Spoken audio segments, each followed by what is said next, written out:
Well, welcome to the Middle-aged Bodcast with me, Raging Rich. And me, T.A. Shelano. TA, here we are. It's season 2 of the podcast, which is fantastic. We wanted to do a bit of an episode talking about entertainment, things we've been doing in our spare time that have been kind of helping with mental health and whatnot, and also maybe some physical health. But also, we're in that kind of time of winter as, you know, things are getting darker and... Yeah, it's that difficult time of year, isn't it? I mean, obviously the clocks have gone back. We're sort of into November. It's getting colder, and it's all of that where it makes you feel that more miserable. So it's about having those things that either keep you having things to look forward to, obviously keeping your well-being up, trying to avoid illness and all the rest of it. So yeah, I think it's an element of that. And I'll be honest, entertainment-wise, I am so looking forward, Rich, to this weekend. I'm seeing Peter Kay live in Birmingham, and we've had those tickets booked for since forever, you know, when there was that big release of tickets and all these dates that were like 2-3 years into the future, and here we are, it's now finally upon us. So I'm really looking forward to that. I've never seen Peter live, and he's obviously a British comedian icon, so I'm really looking forward to that. That's fantastic. I think what an iconic comedian as well. He's been going for a while, hasn't he, with his tours and stuff. He hasn't done a tour in a while, but he's been a comedian for a while more so. But he's also done a lot on TV, and yeah, that should be a great show. And of course, we've been quite recently to see Becky Hill live as well, which was a fantastic experience. One of the best vocalists I've heard live. It was, you know, the vocals were great. Obviously, again, local artist to us, Rich. But I think the interesting thing from a podcast point of view there, I don't know about you that night, I did feel a bit old for the most part. I think a lot of Becky's fans are more in an earlier fit of youth than you or I, certainly. So you start to suddenly realise just how old you really are. And actually, on that point, that's just reminded me of a story from a couple of weeks ago. I was talking to a colleague at work who's in their 20s. They were going on this thing about something being ironic. And I was like, oh, you know what that reminds me of? You know, Alanis Morissette and the song. And she looked at me blankly, the colleague, and I went, you must have heard of her. And she's sort of like, no. I was like, Canadian singer. Famous song. Did you not just sing the song? Because that's what I'd have done, and then surely that would have worked. I didn't at that point, right? But instead, wait for her response. The only Canadian singer I know is Justin Bieber. And I was just like, unbelievable, the response. But that shows that generational change somewhere. And I thought, you know, that's the one and only time. Okay, except this person's obviously a lot younger than us. And then later that day, they sort of... Well, first of all, Tia, sorry to interrupt you, but I've got to say, I'm disappointed that she didn't say Avril Lavigne.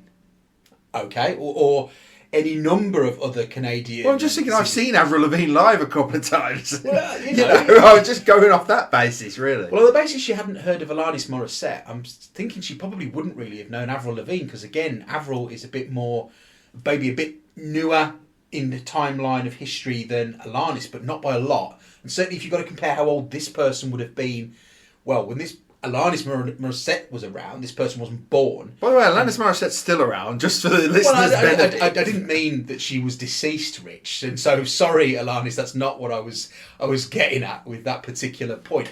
Yeah, so you forget how old you've become, and sometimes you think, oh, that's only 10 years ago or 15 years ago, and then you sit there and went, oh, actually, that's probably 30 years ago, that song.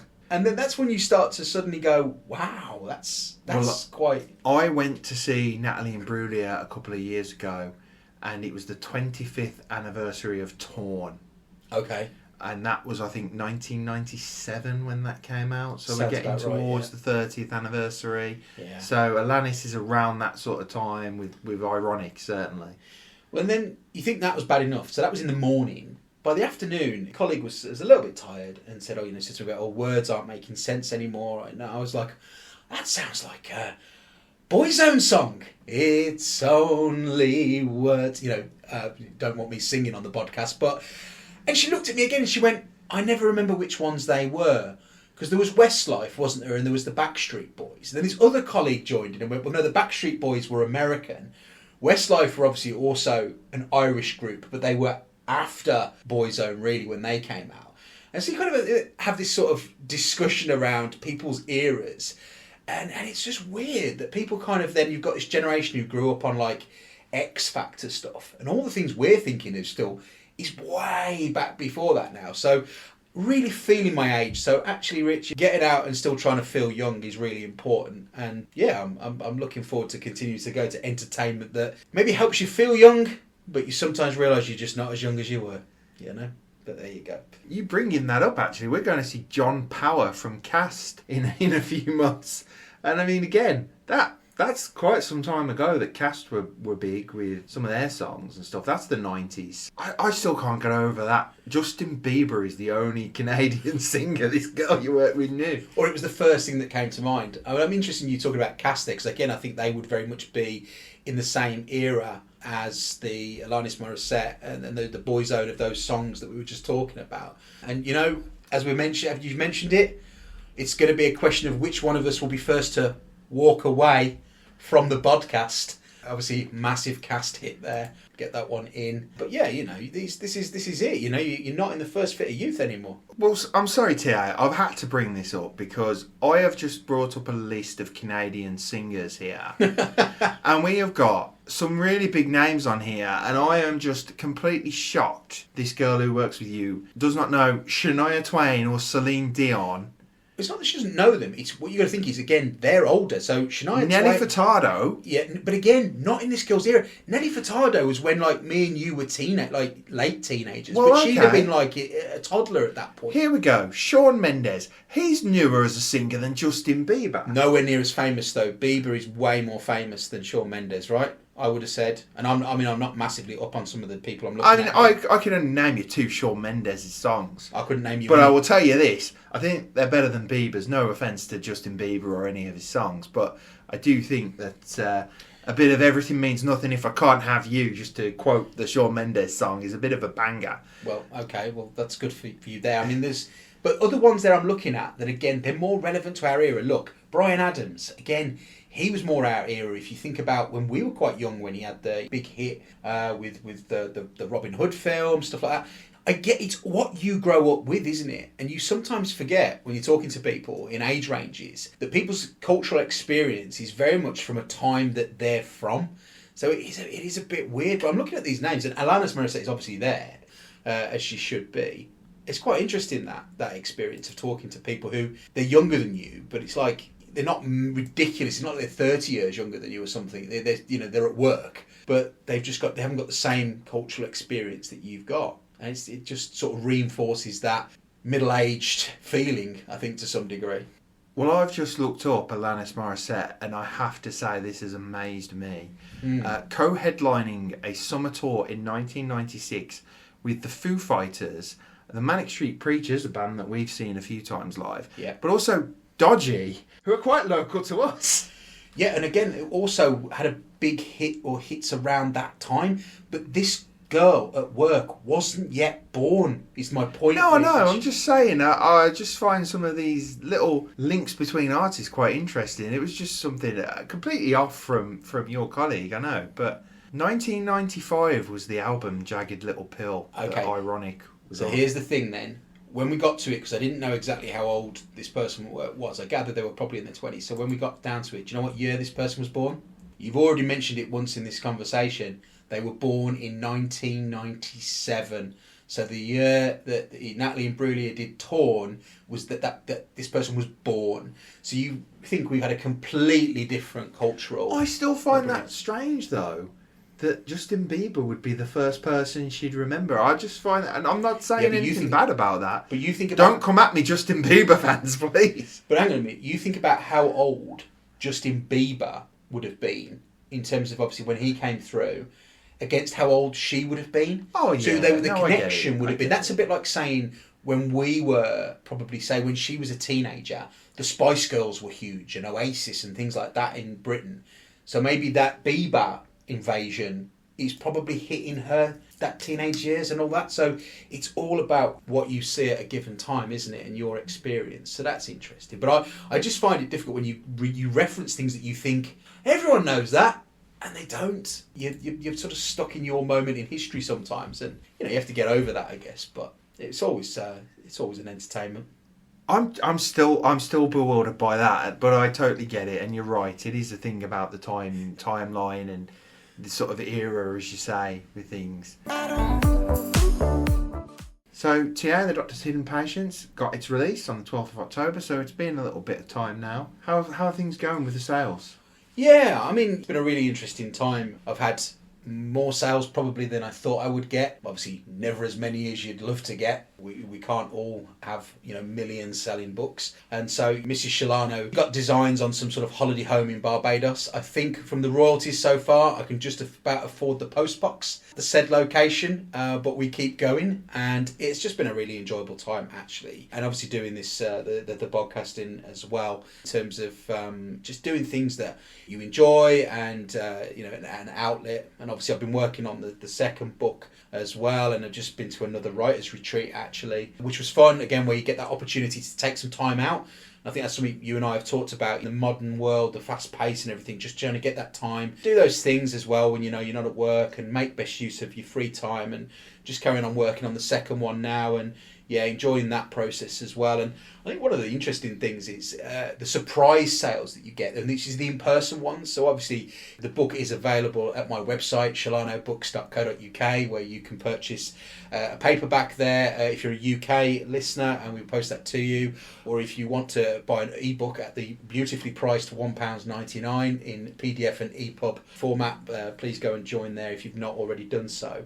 But it's the ones in person where you're just talking to people. And I was talking to the person that worked behind the bar in the pub the other week, and I said, do you think they'd let me sort of do join one of their evenings? They do like quiz nights, they do cheese nights. I was like, do you think they'd let me come in as like an author, and me and you go in as like part of the podcast as well, and we just have a little table in the corner, with some books on, some merchandise, maybe do a recording live from the pub or something. Not live, you know what I mean? We'll do a recording from there. And she was talking about it. She went, I'm not sure, they'd probably want you more just to give the books away to charity. And I was like, okay, that's fair enough, I suppose. So anyway, what's your book about? Because, I'm ever the sort of plan now. I got a copy with me, which, I've started to do. I'm almost like some sort of travelling sales guy now, it seems. Arnold Schwarzenegger says, you have to sell what you're doing. If you're not selling what you're doing, nobody else is. So I've very much tried to get into Arnold's wonderful mindset there. So I was like, went over, got the book out of my bag. I was like, brought it to the bar, and she started reading the sort of, for the back of the blurb and whatever. And she's like, I'll buy a copy. And I was like, really? She's like, yeah. And she literally went and just got £8 or whatever, right? Gave me the money for the book. I was like, do you want it signed? And she was like, I know I'm not famous or anything. She's like, yeah. So I then stood at the bar, signing this book, and like her colleague's like looking, almost like laughing, I think. This other guy is just trying to order a pint. He's just looking like, what the hell's this all about? And she bought it. I'd had a really, really bad day, and it just cheered me up so much. And I think that's been the unexpected thing that sometimes comes out of this, and obviously all the work we've talked about before that goes into doing a book. But that was unexpected, where when you're not having the best of times, sometimes things around making you feel better, making you feel good. It's the unexpected little wins in life that just cheered me up so much. That one person going, I will buy your book, and gives you that kind of confidence and stuff like that, and makes you feel better about things. And as we were saying about going into the winter now, we need every little lift that we can get to keep us going now in that run up to Christmas. Well, you say that about the run up to the winter, and obviously we mentioned the dark nights and things like that. And unfortunately, when I'm saying the dark nights, I don't mean the Batman, which is quite unfortunate. But as we're getting into these darker nights, what I do find is once we get past Bonfire Night and we start heading towards Christmas and people put the lights up outside the houses, I do really like that, and it makes those darker nights a little bit more bearable when you're travelling back from work and stuff like that, because you're kind of looking around and you'll look one day and there'll be nothing there, then the next day there'll be some Christmas lights on one of the houses, then you go past a different day and another house has put up their Christmas lights, and all of a sudden you're going, oh, this is great, because you've got this. It's nowhere near Blackpool Illuminations type of thing, but you do notice more and more people doing it. And I've noticed as well, certainly on the journey back from work for me, they kind of do a bit of a friendly competition between each other sometimes and stuff. So you do see these really great displays. I do have a random story from my old job actually in coming back. So where I used to work was in walking distance of where I live. So I'm walking back one day, and obviously people had started putting up their Christmas lights and whatnot. However, this one house had this giant light on the front.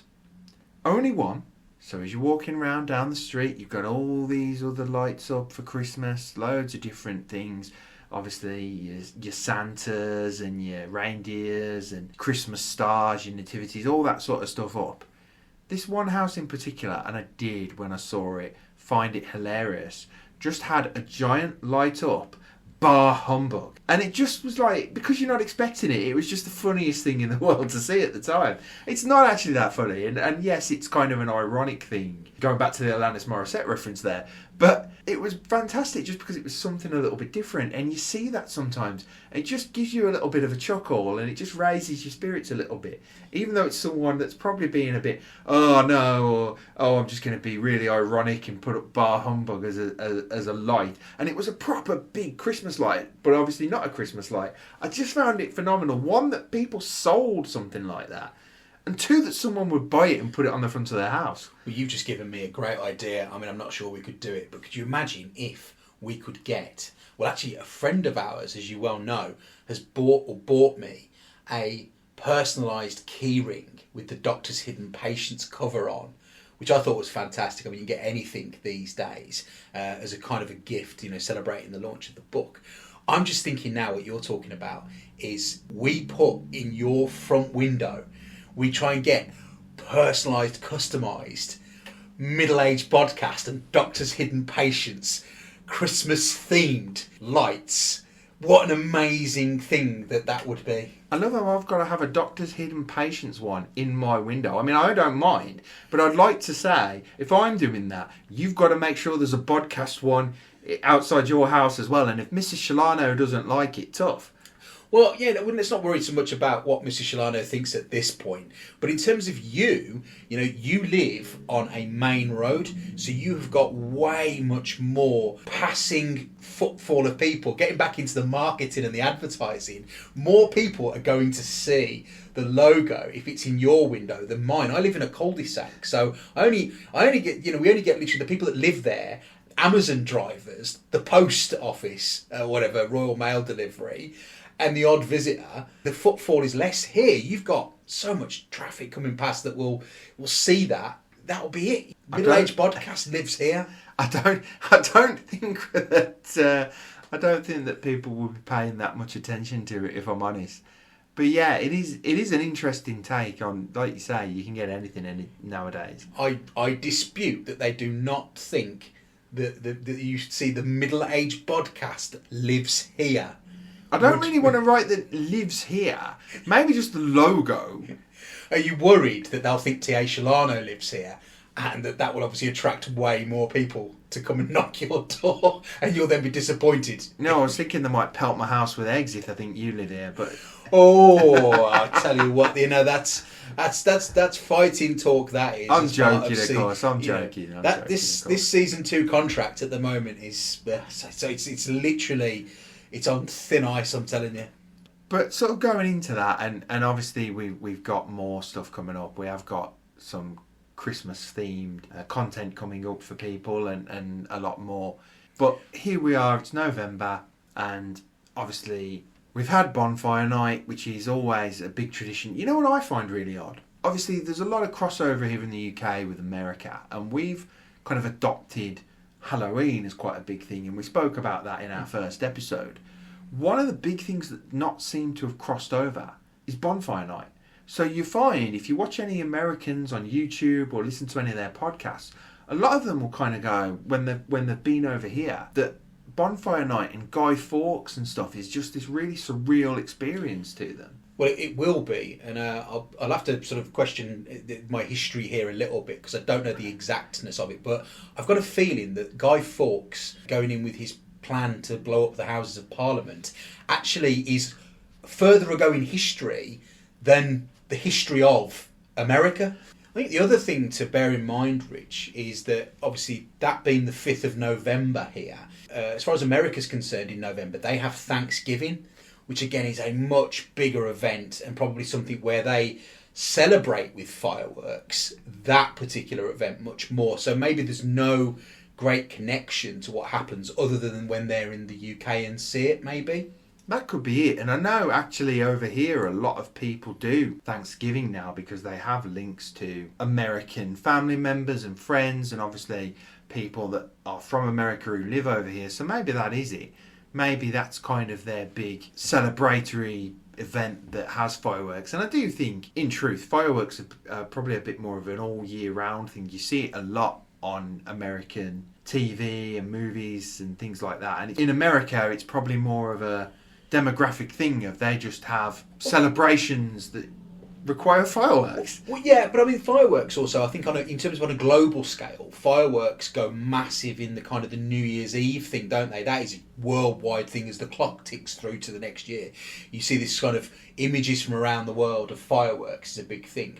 So you obviously have fireworks for different celebrations, whereas the UK has this really unique thing where we have this day every year from something that happened hundreds of years ago that is quite unique. So I suppose fireworks they're an interesting dynamic as a celebratory tool is a weird thing. And I suppose going back to the origins of Bonfire Night, although what it symbolises seems strange, I suppose it's a version of a celebration that it didn't then I suppose happen. I don't know. Yeah, it's weird, but it's a weird one. one. But it's an interesting time of year, this, because everything goes very quick succession, doesn't it? You kind of go right, Halloween, the UK, obviously then you have Halloween, Bonfire Night, and then suddenly you're in that run up to Christmas now. And obviously you or I are sort of based in and around sort of Birmingham, England, which is the second city of England, and all the Christmas markets are now being have been set up. All of the Christmas markets have now been set up, and I know in Birmingham they've reopened just recently, and whatnot, and it's all up in that run in now to this sort of big Christmas thing. So it's got that winter feel to it. We sort of get through into the Christmas. But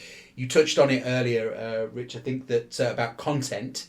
And yes, we will have a very special Christmas episode for you that will go out on Christmas Eve. So what a perfect opportunity to listen to the podcast at Christmas.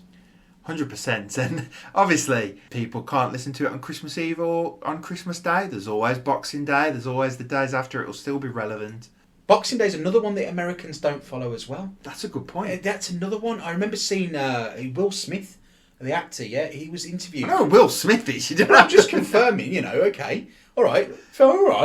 Will Smith was interviewed, I think, on a show here many, many years ago, and they talked about that, and he got no concept of boxing. Like, Boxing Day was not a thing there either. In terms of listening to the podcast, if you can't listen to it on Christmas Eve or Christmas Day or whatever, or Boxing Day, try and listen to it around the Christmas period, because it just will not make sense to you in March. Although technically, without giving too much away, if you listen to it in the summer, you can kind of get away with it. And you'll know more when we get to the episode itself.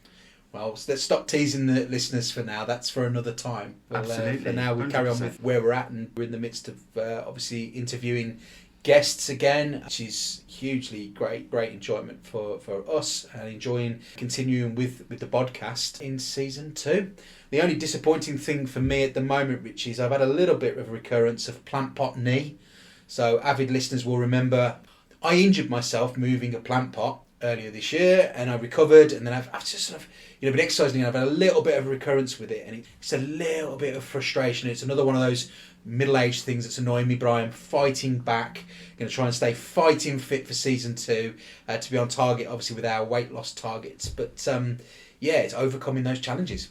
Well, you mentioned that about your knee, and what's quite interesting, obviously I hurt my knees quite a few years ago. I can't remember if we've spoken about it, but I'd fallen over and hit my knees on the curb, which was a great job to do when you hit 30.